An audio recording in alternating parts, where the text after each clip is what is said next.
ఒక మాట చెప్పు కేటీ రామారావు, నాగ చైతన్య సమంత విడాకులు తీసుకోవడానికి నువ్వు కారణమా కాదా? నీ ఫోన్ ట్యాపింగ్ వ్యవహారమే కారణమా కాదా? దీనికి సమాధానం చెప్పు. ఎందుకు చెప్తా ఉన్నామంటే, ఇవాళ నువ్వు మల్కాజ్గిరి కాడ మాట్లాడి సుద్దపూస మాటలు మాట్లాడుకుంటా నేను ఫోన్ ట్యాపింగ్ చేసి ఉండొచ్చు, ఒకరు కూడా లుచ్చాగాలే లంగాగాలే అని చెప్పి చెప్తా ఉన్నావు.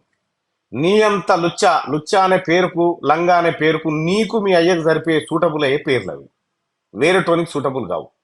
ఇలా అధికారం పోయినా మదం మస్తీ తగ్గకుండా ఇంకా ఏం మాట్లాడుతావు?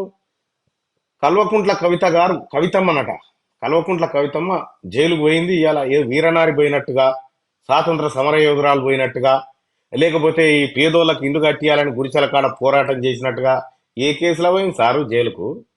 సార దందల ఆమె కవితమ్మ. మళ్ళా ఇంకో మాట చెప్తా ఉన్నావు, నరేంద్ర మోడీ పార్టీలోకి రేవంత్ రెడ్డి గారు 30 మంది ఎమ్మెల్యేలను తీసుకుపోతాడని చెప్తా ఉన్నావు.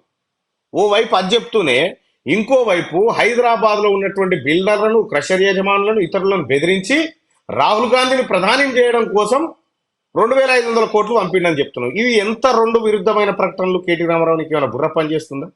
ఓవైపు నువ్వే చెప్తావు నరేంద్ర మోడీ గారి పార్టీలకు పోతుండని, ఇంకోవైపు రాహుల్ గాంధీని ప్రధానమంత్రి చేయడానికి 2500 కోట్లు పంపిండని చెప్తావు. ఇప్పుడు ఇందులో ఏది కరెక్టు? నిజంగా రాహుల్ గాంధీ గారికి 2500 కోట్లు పంపిణీ ఉంటే రాహుల్ గాంధీ పార్టీ విడిచిపెట్టి రేవంత్ రెడ్డి పోతుండొచ్చునా? ఇవన్నీ బుడ్రకాన్ మాటలు బంద్ చేయి. ఇప్పటికీ నీకు యూట్యూబ్ ఛానల్లో ఇట్లా అంటుర్రు అట్లా అంటుర్రు అంటే నీ కాలం పోయింది. నువ్వు చేసినప్పుడు నీ నియంత పరిపాలన ఏదైతే ఉందో నీకు బెడిసి కొట్టి మీ కాలం కలిసిరాక మీ దుర్మార్గం అంతా ఇప్పుడు బయటకు వస్తూ ఉంటే, ఇప్పుడు యూట్యూబ్ ఛానళ్ళ మీద పడి యూట్యూబ్ ఛానళ్ళకు మనం 10కి పరువు నష్టం దావా నీ బామ్మడిది ఇచ్చిండు రాజపాకాల. 100 కోట్ల పరువు నష్టం అంట. వానికి 100 కోట్ల పరువు ఎక్కడి నుంచి ఎడగొచ్చిందా?